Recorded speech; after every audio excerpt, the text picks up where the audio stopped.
If your tomato plants look healthy today, that does not mean your harvest is safe, because I have seen beautiful green plants end up with cracked fruit, split tomatoes, yellow leaves, and empty vines before summer was even over. The hardest part is that most people never realize they caused the problem themselves with small habits that seem harmless. I made those same mistakes years ago, and I kept wondering why my neighbors picked baskets of ripe tomatoes while mine stopped growing just when they should have been filling up with fruit. If you stay with me, I will show you 7 simple mistakes that quietly ruin a tomato harvest in the middle of summer, and I will also show you the old habits that helped me grow healthier plants without spending extra money on expensive products.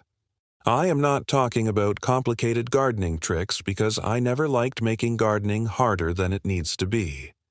I believe the best methods are usually the ones that have been passed from one gardener to another for many years. One mistake that almost everyone makes is thinking that once tomatoes start producing fruit, the hard work is finished. That is exactly when the plants become most vulnerable. The summer heat gets stronger. The soil dries faster. Tiny problems become big ones before you even notice them. I learned this after losing nearly an entire crop during one hot July, even though I watered almost every day. I thought I was helping my plants, but I was actually making things worse. That experience taught me to slow down and pay attention instead of doing what everyone else was doing. Since then, I have followed a much simpler routine that costs almost nothing and gives me far better results.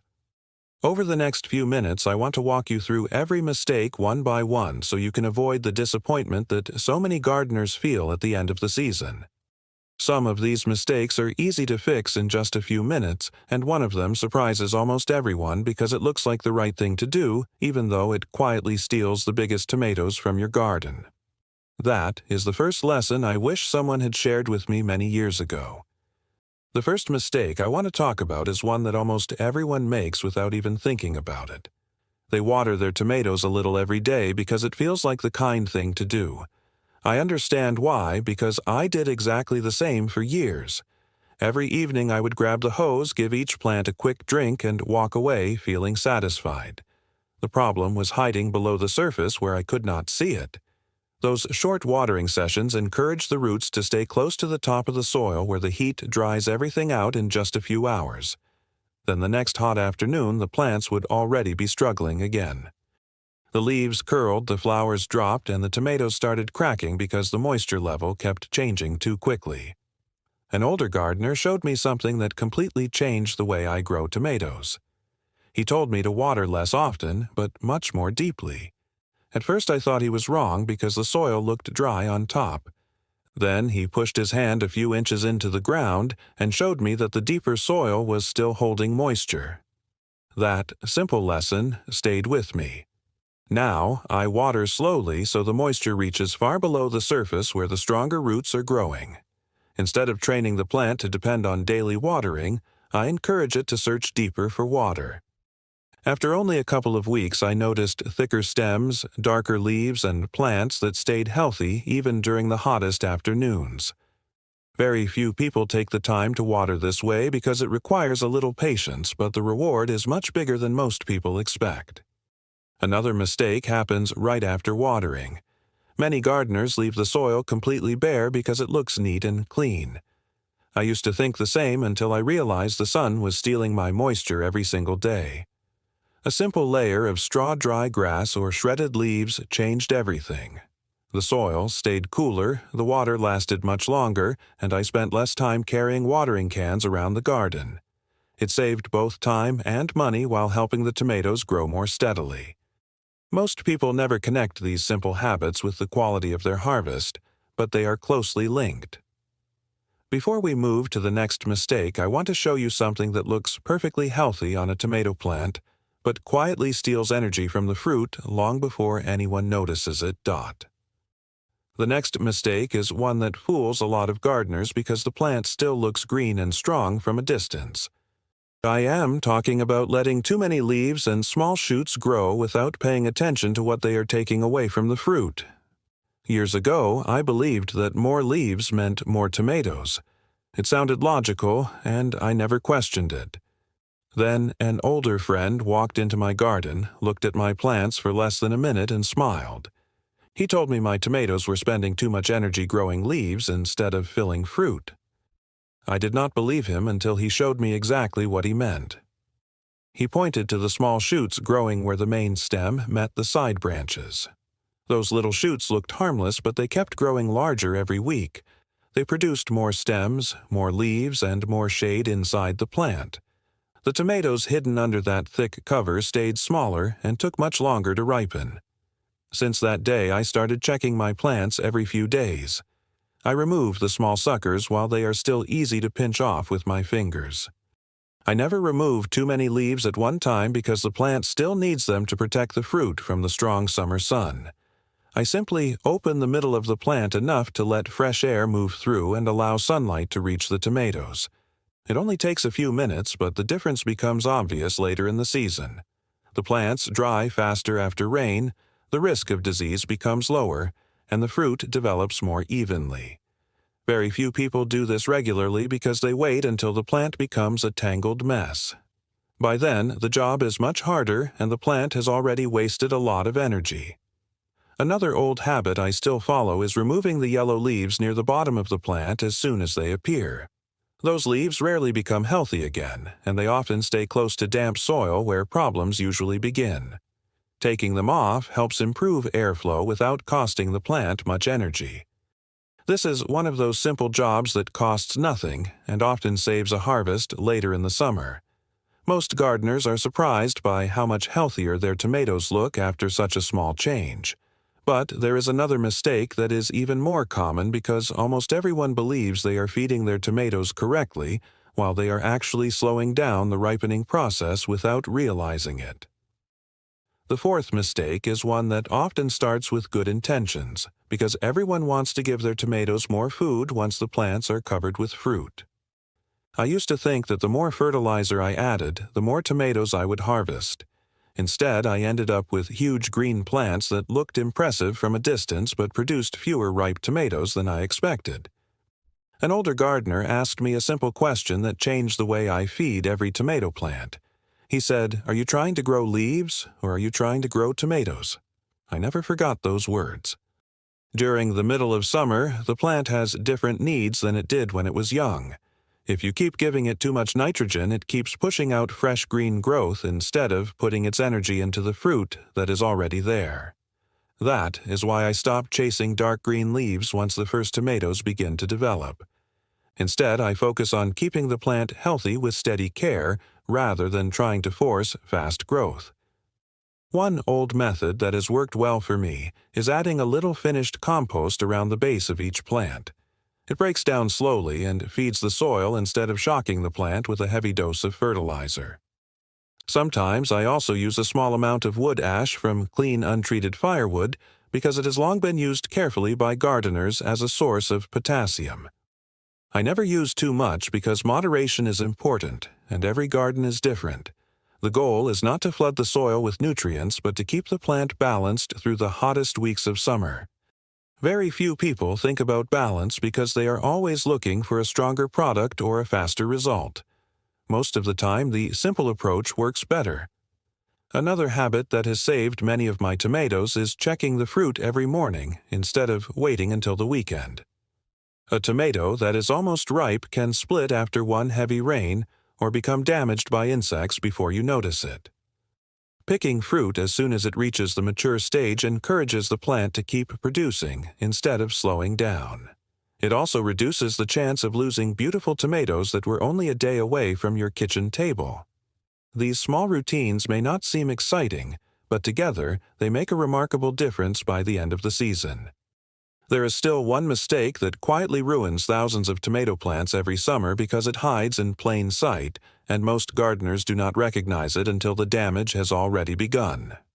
Another mistake that quietly destroys a tomato harvest has nothing to do with watering or feeding. It begins when we stop looking closely at the plants because everything seems to be growing well. I used to walk past my tomatoes every day without really seeing them.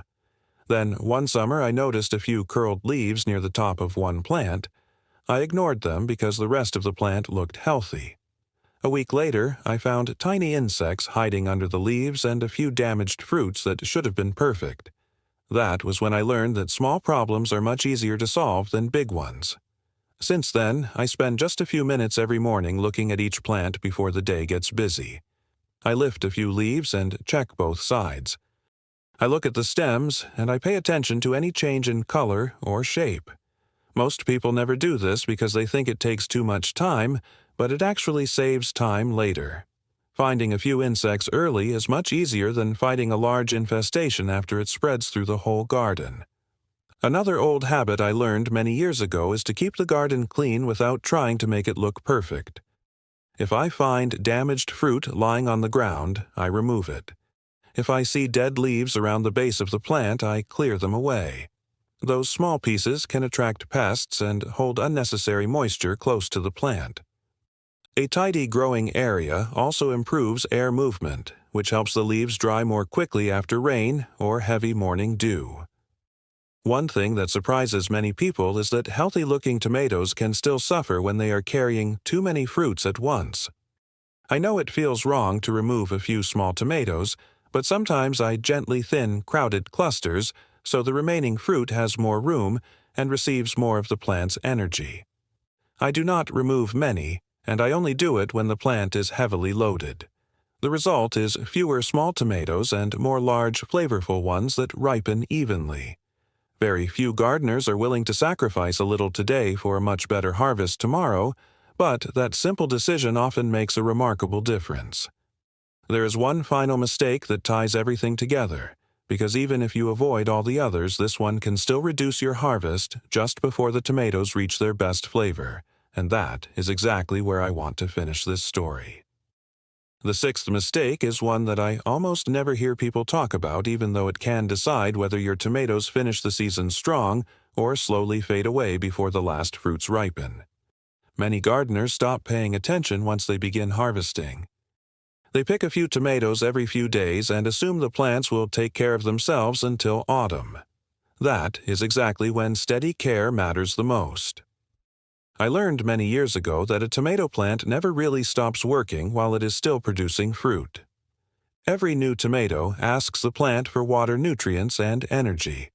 If we stop helping the plant during this busy period, it becomes tired long before the season is over. One simple habit I follow every summer is harvesting often. I never leave ripe tomatoes on the vine longer than necessary unless I want to save seed.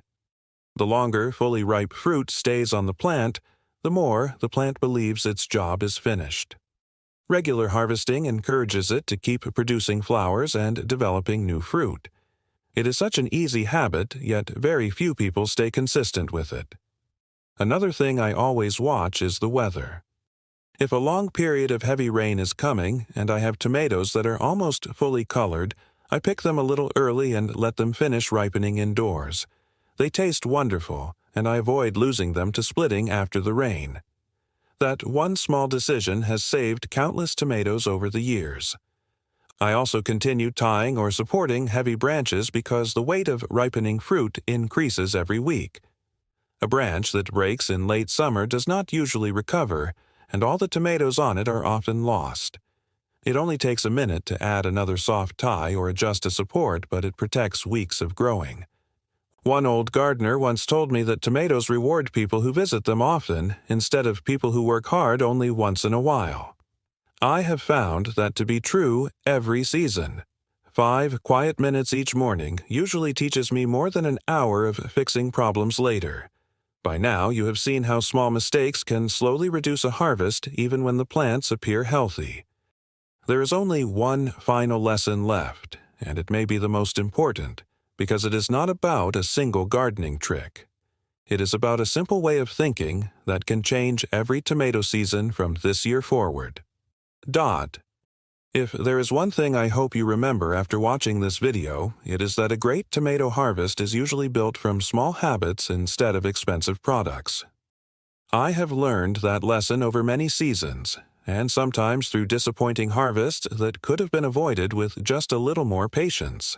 The good news is that every mistake we talked about today is easy to fix, and none of them requires special equipment or a large budget.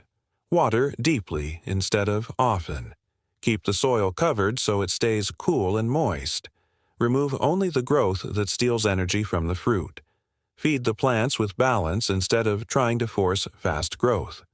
Look closely at your tomatoes every few days before small problems become large ones. Harvest regularly and continue caring for the plants until the very end of the season. These simple routines have given me healthier plants and better tasting tomatoes year after year. They have also made gardening much less stressful because I no longer spend my time trying to rescue plants that could have been protected earlier. Many people think successful gardening is about finding a secret fertilizer or a miracle spray, but I have found that the real secret is paying attention to the little things that most people overlook. That is how older gardeners managed beautiful harvests long before shelves were filled with expensive garden products. They observed their plants every day and adjusted their care little by little instead of waiting for problems to appear. I still try to garden that same way because it works.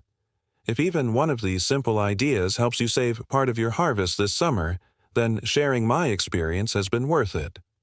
I hope that when you walk into your garden tomorrow, you will look at your tomato plants a little differently and notice something you may have missed before.